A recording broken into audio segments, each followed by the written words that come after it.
KGF chapter 2 के and में Rocky पानी में डूबकर मर जाता है। फिर मूवी के एंड में एक सीन में केजीएफ चैप्टर 3 के आने का इशारा मिलता है। अगर रॉकी मर गया है तो केजीएफ चैप्टर 3 में क्या होने वाला है, क्या रॉकी उसमें वापस जिंदा होगा या नहीं, और प्रभास की सलार मूवी का केजीएफ से क्या कोई कनेक्शन है या नहीं, और केजीएफ चैप्टर 3 की स्टोरी क्या होने वाली है, इस पर पूरा डिटेल में आपको बताने वाले हैं। तो वीडियो देखते रहिए और सब्सक्राइब कर बेल आइकन भी प्रेस कर लें। अगर आपने केजीएफ चैप्टर 1 और चैप्टर 2 देख ली है तो केजीएफ की दुनिया में आप शामिल हो चुके हैं और केजीएफ और रॉकी का क्रेज आप पर भी चढ़ चुका होगा, क्योंकि ये मूवी इतनी एंगेजिंग और दमदार है कि ऑडियंस में ये एक कनेक्शन बना चुकी है। लोगों में इसका क्रेज भी बड़ा जबरदस्त है। अब अगर ऐसे में मेकर्स केजीएफ चैप्टर 2 बनाकर मूवी का एंड कर देते हैं और आगे इसके सीक्वल्स नहीं बनाते हैं तो मेकर्स के हाथ से केजीएफ चली जाएगी और केजीएफ जिसका क्रेज फैंस में बहुत हाई है उसे मेकर्स खो देंगे। अगर मेकर्स एक नई और फ्रेश मूवी बनाते हैं तो वापस इन फैंस को उससे जोड़ा नहीं जा सकता और इतने बड़े फैन बेस को मेकर्स खो देंगे। इसीलिए मेकर्स केजीएफ के इतने बड़े फैन बेस को खोना नहीं चाहते हैं। इसलिए केजीएफ 2 के एंड में केजीएफ चैप्टर 3 का क्लू जोड़ दिया गया ताकि जो क्रेज केजीएफ 2 के लिए था उसे केजीएफ 3 पर शिफ्ट किया जा सके और डेफिनेटली केजीएफ 3 केजीएफ 2 से भी बड़ी ब्लॉकबस्टर हिट होगी। केजीएफ चैप्टर 2 में क्लू मिलते ही इंटरनेट पर केजीएफ चैप्टर 3 को लेकर प्रिडिक्शंस लगने लग गए और चैप्टर 3 की स्टोरी भी निकलकर सामने आने लगी। हालांकि ऑफिशियल तो चैप्टर 3 के बारे में कुछ भी निकलकर सामने नहीं आया है, लेकिन चैप्टर 2 में ऐसे बहुत से छोटे छोटे क्लूज छोड़े गए हैं जिनसे केजीएफ चैप्टर 3 की स्टोरी शुरू होने वाली है। उन्हीं क्लूज से हम केजीएफ चैप्टर 3 की कहानी को सामने ला रहे हैं। तो शुरुआत करते हैं केजीएफ चैप्टर 2 में छोड़े गए वो सवाल जो अभी भी अधूरे हैं, जिनको केजीएफ चैप्टर 3 में दिखाया जाने वाला है। केजीएफ चैप्टर 2 और चैप्टर 1 में रॉकी अपनी माँ से एक वादा करते दिखाई देता है कि वो एक दिन दुनिया का सबसे अमीर और सबसे पावरफुल आदमी बनेगा, लेकिन केजीएफ 2 में रॉकी केवल भारत का ही सबसे पावरफुल क्रिमिनल बना था, दुनिया का नहीं। तो यहाँ जवाब मिलता है कि रॉकी का वादा अभी भी अधूरा है। वहीं केजीएफ चैप्टर 2 में रॉकी अपनी माँ को पूरी दुनिया का सोना लाकर देने का वादा करता है, लेकिन केजीएफ 2 में रॉकी केवल भारत के केजीएफ का ही सोना हासिल कर पाता है। इसलिए अपनी माँ से किए गए ये 2 वादे पूरे किए बिना रॉकी मर तो नहीं सकता।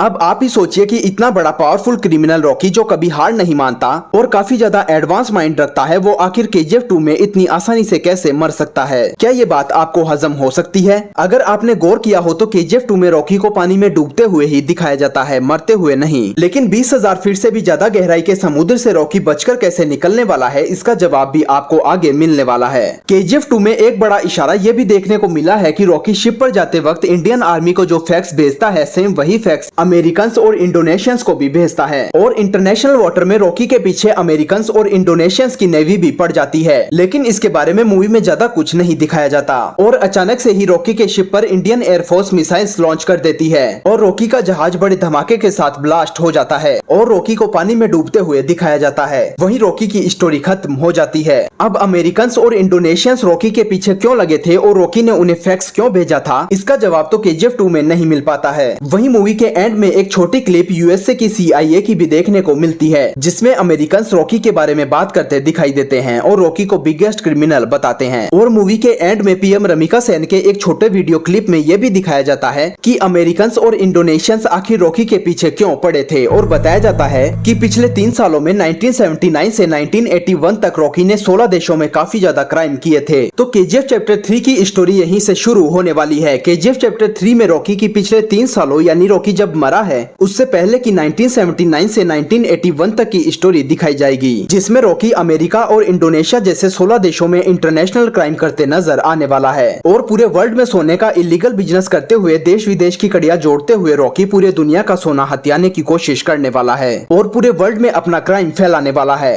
केजीएफ 2 में जैसे भारत सरकार के विरुद्ध क्राइम करते हुए रॉकी इंडिया का बिगेस्ट क्रिमिनल बन जाता है, वैसे ही केजीएफ 3 में रॉकी इंटरनेशनल लेवल पर गोल्ड का इलीगल सप्लाई और बिजनेस करते हुए दिखेगा और इनायत खलील जो केजीएफ 2 में जिंदा बचा हुआ था उसकी एंट्री केजीएफ 3 में भी होने वाली है और हो सकता है कि केजीएफ 3 में इनायत खलील रॉकी के हाथों मारा जाए। केजीएफ चैप्टर 3 में इंडिया, यूएसए और इंडोनेशिया जैसे 16 देशों के बीच जंग छिड़ सकती है। तो केजीएफ चैप्टर 3 चैप्टर 2 के मुकाबले काफी ज्यादा महंगी और बड़े स्केल की मूवी होने वाली है, क्योंकि मूवी में इंटरनेशनल लेवल पर फॉरेन कंट्रीज की शूटिंग दिखाई जाने वाली है जो पूरी तरह हॉलीवुड स्टाइल में शूट होगी और मूवी में एक्शंस और वीएफएक्स भी बहुत ज्यादा टॉप रेटेड देखने को मिलने वाले हैं। अब यहाँ बड़े अनुमान ये भी लगाए जा रहे हैं कि केजीएफ चैप्टर 3 में रॉकी पानी में डूबता नहीं है बल्कि पानी से बचकर निकल जाता है। अब रॉकी इतने गहरे पानी से बचकर कैसे निकलने वाला है ये भी जानने की कोशिश करते हैं। जब रॉकी पानी में डूबता है और वहाँ अमेरिकन और इंडोनेशियंस की नेवी रॉकी के पीछे आती है तो यहाँ प्रिडिक्शन ये लगाए जा रहे हैं कि केजीएफ चैप्टर 3 में रॉकी जिंदा बच निकलता है, क्योंकि जब रॉकी का जहाज ब्लास्ट होता है तो रॉकी मरता नहीं है, केवल उसे पानी में डूबते हुए ही दिखाया जाता है। और मूवी में ये बोलते हुए भी लास्ट सीन में बताया जाता है कि जहाँ रॉकी डूबता है वहाँ गहराई 20,000 फीट से ज्यादा है, जहाँ से इंडियन नेवी के हाथ कुछ भी नहीं लगता, मतलब कि रॉकी की डेड बॉडी भी उन्हें नहीं मिलती। और वहाँ से रॉकी को अमेरिकन सी पनडुब्बी के जरिए बाहर ले जाते हैं और इस तरह रॉकी जिंदा बच निकलता है। इसीलिए पूरी प्लानिंग से केजीएफ 2 के एंड में रॉकी अपने दिमाग का यूज करते हुए पूरी सूझबूझ से अमेरिकन और इंडोनेशियंस को फैक्स भेजकर बुलाता है ताकि रॉकी वहाँ से किसी तरह बचकर निकल सके। और इसी तरह रॉकी की स्टोरी केजीएफ 3 में आगे बढ़ने वाली है। तो केजीएफ चैप्टर 3 बहुत बड़े लेवल की मूवी होने वाली है, जिसमें अब तक दिखाए गए रॉकी को और भी ज्यादा बड़ा पावरफुल क्रिमिनल दिखाया जाएगा, जिसका खौफ पूरे वर्ल्ड में देखने को मिलेगा। और रॉकी कैसे अपनी माँ से किए गए वादे को कि वो एक दिन दुनिया का सबसे अमीर और पावरफुल आदमी बनेगा उसे पूरा करते हुए दिखाई देने वाला है। वहीं कुछ खबरें प्रभास की आने वाली सलार मूवी की भी निकल कर आ रही है कि सलार मूवी का कनेक्शन केजीएफ से हो सकता है। केजीएफ 2 में जो छोटा लड़का फरमान अधीरा को पुल पार करने से रोकता है और अधीरा उसे मार देता है, लेकिन क्लियरली उसे मरते हुए नहीं दिखाया जाता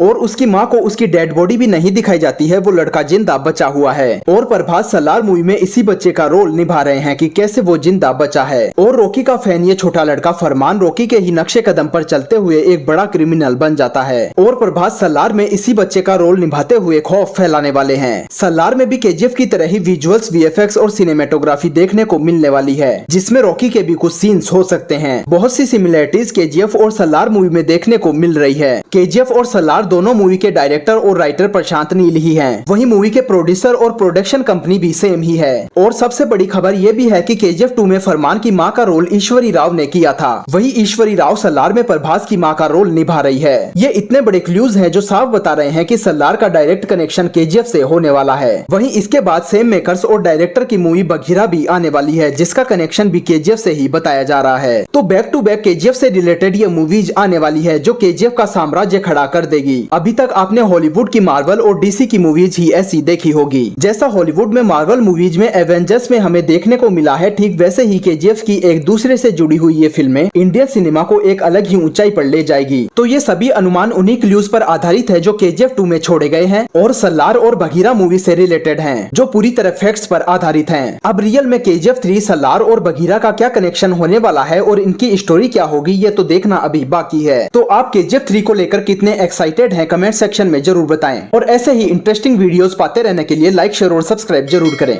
धन्यवाद।